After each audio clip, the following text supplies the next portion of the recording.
Hello again, my name is Gabe Zollner. I just read and I posted on my Facebook as well as on my Twitter a rather interesting piece of literature that was posted on Canada Free Press. The title is A Private Email Admission by Bill Ayers. You know, the guy that just lived in the neighborhood according to Obama? That's where Obama launched his political campaign in Bill Ayers' living room, by the way. And what he states here is, quote, I wrote dreams. Read page 197, 198 of Public Enemy. I wrote it, but nobody believes me. End of quote, Bill. Now, what happened was a gentleman by the name of Popa, Dan Popa, began dialoguing with Ayers vis-a-vis email. And this went on for a period of time.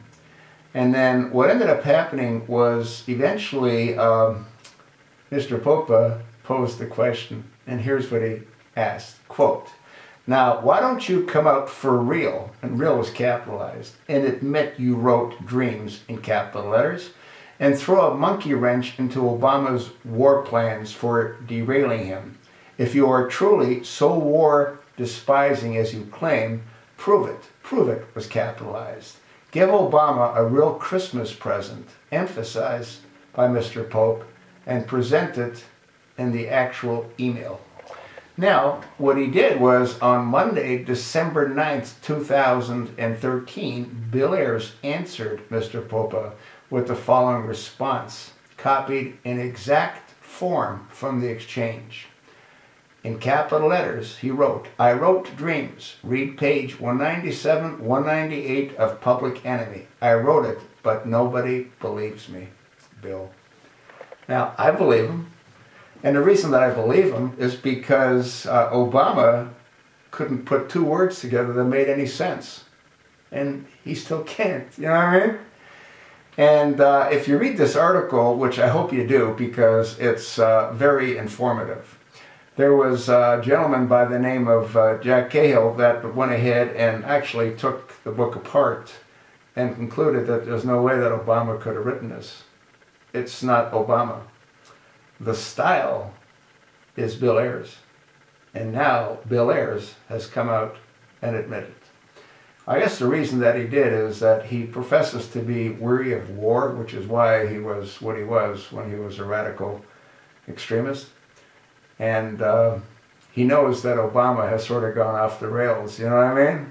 And it appears that Obama is very eager to continue killing people and creating conflicts all over the world. And I think that's why Bill Ayers finally came clean. Obama can't be having a good time. I mean, he's got a lot of crap on his plate, you know what I mean, with all those phony scandals. And with Bill Ayers now confessing that he in fact wrote the book, Dreams of My Father, and it wasn't Barack Hussein Obama. Yeah, you sort of wonder how much longer this insanity can continue. Well, I gotta believe something real big is gonna happen like real soon. There's just too much pressure being built up in this criminal dysfunctional administration. Something's gotta give, you know what I mean? And because I don't think he'll ever let go of his power willingly, I think we're all in deep doo-doo. What do you think? I told you what I think. I think we gotta buy that book, Bill Ayers' new book, you know, Public Enemy. And I'm going to get a copy because I want to read the pages that Bill's making reference to, you know. That's, I think, where he confesses. Well, we'll see, won't we?